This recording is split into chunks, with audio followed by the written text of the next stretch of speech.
Hey, toi, arrête d'être spectateur de ta vie. Oui, je parle à toi.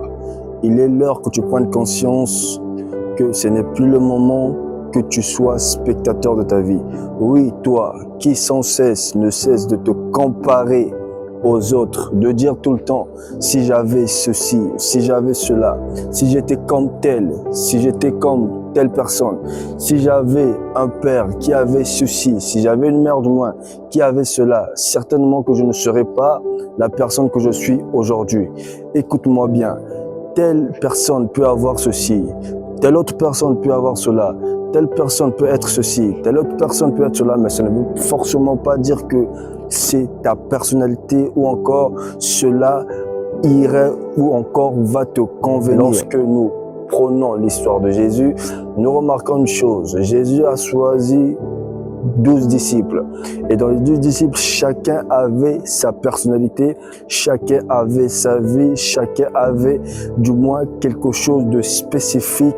Et chaque personne que Christ avait choisi, du moins chaque disciple que Christ avait choisi, chacun, Dieu l'a utilisé dans le domaine dont il était plus fort. À savoir, à Pierre, Jésus-Christ lui dit, tu es pêcheur de poissons, je ferai de toi un pêcheur d'hommes. Et Pierre a excellé dans le domaine où il a pêché les hommes, tandis qu'il était au préalable pêcheur de poissons.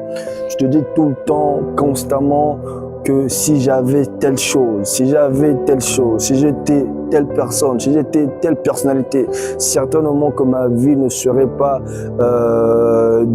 de la sorte où je ne serais pas ceci, cela. Qui t'a dit que cela serait forcément comme toi, tu es en train de le concevoir? Paul a dit quoi? Paul a dit, soyez mes imitateurs comme moi je suis imitateur de Christ. En réalité, Paul faisait allusion à Christ parce qu'il a compris que de sa mauvaise foi ou de sa mauvaise voie qu'il était auparavant, Christ l'a changé.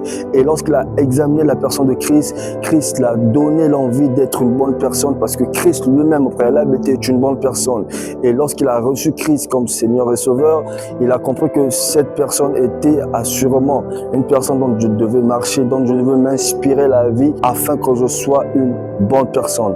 En réalité, lorsque nous nous comparons aux gens, ce n'est pas pour envier une personne, mais c'est pour que par cette personne, nous puissions tirer le meilleur de nous-mêmes, du moins. Nous puissions donner le meilleur de nous-mêmes afin de devenir une bonne personne ou afin de faire des œuvres plus bonnes ou plus meilleures. Tu n'es pas là pour être spectateur de ta vie. Tu n'es pas là pour t'attendre à ce que telle ou telle personne dise ou fasse afin que toi aussi tu fais. Tu n'es pas là pour accompagner quelqu'un, mais tu es là pour vivre ta vie.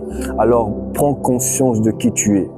Connais qui tu es et respecte qui tu es, car c'est seulement en connaissant qui tu es, en respectant ta propre personne, ce que tu as, ce que tu es, c'est ainsi que tu vas te développer, c'est ainsi que tu vas progresser et c'est ainsi que les gens vont te prendre pour modèle, car personne ne prend pour modèle une personne qui ne se connaît pas, qui envie les autres et qui veut mener une vie qui n'est pas la sienne.